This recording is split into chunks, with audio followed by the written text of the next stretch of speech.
आणि ज्याप्रमाणे काही वर्षापूर्वी मोदीजी तुम्ही नोटबंदी केली होती, आज भले हे सरकार लाडकी बहीण म्हणून 1500 रुपये देत असेल, तुम्ही काळजी करू नका, आपलं सरकार आल्यानंतर आपण ते 3000 देणार आहोत.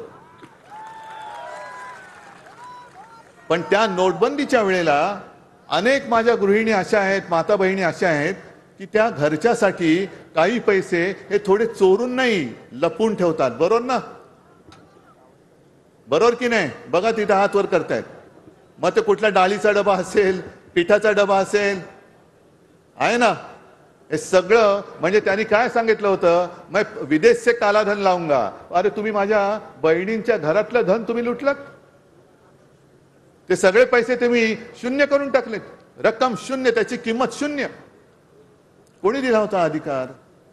काय म्हणून तुम्ही आमच्या या सगळ्या गोरगरिबांना लाईनीमध्ये उभं केलं होतं?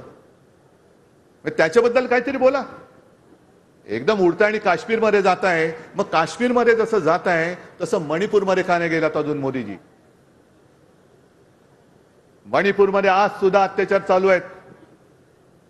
एका आदिवासी महिलेवरती गेल्या गुरुवारी अत्याचार झाला. म्हणजे जेव्हा मोदी आणि शाह इकडे भाषण देत होते तेव्हा मणिपूरमध्ये एका महिलेवरती अत्याचार करून तिला जिवंत जाळून टाकण्यात आलं.